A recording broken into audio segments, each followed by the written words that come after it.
محترم احمد جان ورور پوښتنه کوي د حج نوم هیڅ که خرڅول په شریعت کې جایز دي او که نه دي جایز؟ بسم الله الرحمن الرحیم حامدا و مصلیا.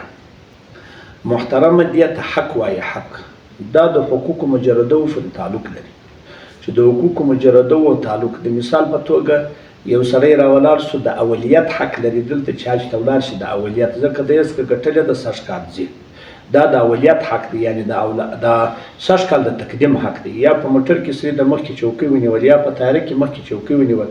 یا د استاد په سبقي کې مخکې چوکۍ مخکې ځای ونیول یا په لمانځه کې مخکې ځای نیول مطلب دا ګډ ځان دا ګډ شان وروسته چې بیا دې خرڅوي دا جایز دی که نه دی. په اوږده خبر به مو سر په اوږده خبره که درته کومه ستاسې خبره پوښتنه کېږي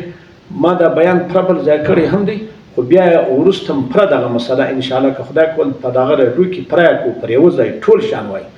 دا هغه حق دی چې د تنازل په وجه روپۍ اخیستل جایز دي یعنی هغه ته وایي زه تا ته مزاحمت نه کوم بس ونسه د اسمان نوم ته وکاروه په دې کې مزاحمت نشته زما د ناموسه ته استفاده واخله داسې نه دی چې علیحده یې خرڅوي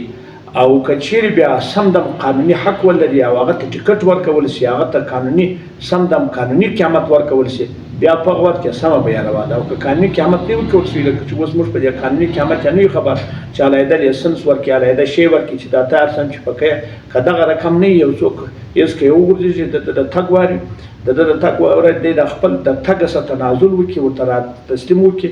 راتاسي ورته ووایي چې زه نه ځمه پروا نه کوي ته ولاړ شه ستا مزاحم زه نه لوېږم پر دا ترک د مزاحمت روپۍ درڅه غواړم روپۍ پر اخیستل پروا نه کوي. نو دا بیا وروسته د حقوقو مجرده ټول هغه د ضروري او د عرفیه او دا د ګرده د اصلي او د ټولو انشاءالله پوره بیان کوو بیا به انشاءالله ټول مستفید شي په بل ځای په بله